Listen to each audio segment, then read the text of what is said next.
اور اگر تم کو اس کتاب میں جو ہم نے اپنے بندے پر نازل فرمائی ہے کچھ شک ہو تو اسی طرح کی ایک صورت تم بھی بنا لاؤ اور اللہ کے سوا جو تمہارے مددگار ہوں ان کو بھی بلا لو اگر تم سچے ہو۔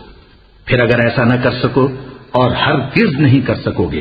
تو اس آگ سے ڈرو جس کا ایندھن آدمی اور پتھر ہوں گے اور جو کافروں کے لیے تیار کی گئی ہے۔ اور جو لوگ ایمان لائے اور نیک عمل کرتے رہے ان کو خوشخبری سنا دو کہ ان کے لیے نعمت کے باغ ہیں جن کے نیچے نہریں بہہ رہی ہیں۔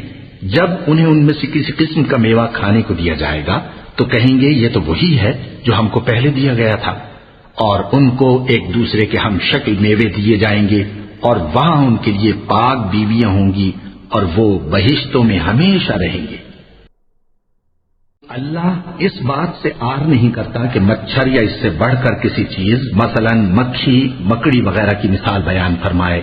اب جو مومن ہیں وہ یقین کرتے ہیں کہ وہ ان کے پروردگار کی طرف سے سچ ہے، اور جو کافر ہیں وہ کہتے ہیں کہ اس مثال سے اللہ کی مراد ہی کیا ہے۔ اس سے اللہ بہتوں کو گمراہ کرتا ہے اور بہتوں کو ہدایت بخشتا ہے، اور گمراہ بھی کرتا ہے تو نافرمانوں ہی کو،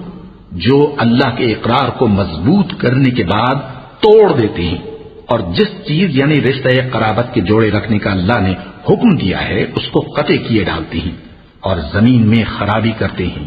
یہی لوگ نقصان اٹھانے والے ہیں۔ کافرو، تم اللہ سے کیوں کر منکر ہو سکتے ہو جس حال میں کہ تم بے جان تھے تو اس نے تم کو جان بخشی، پھر وہی تم کو مارتا ہے، پھر وہی تم کو زندہ کرے گا، پھر تم اسی کی طرف لوٹائے جاؤ گے۔ وہی تو ہے جس نے سب چیزیں جو زمین میں ہیں تمہارے لیے پیدا کی، پھر آسمانوں کی طرف متوجہ ہوا تو ان کو ٹھیک ٹھیک 7 آسمان بنا دیا، اور وہ ہر چیز سے خبردار ہے۔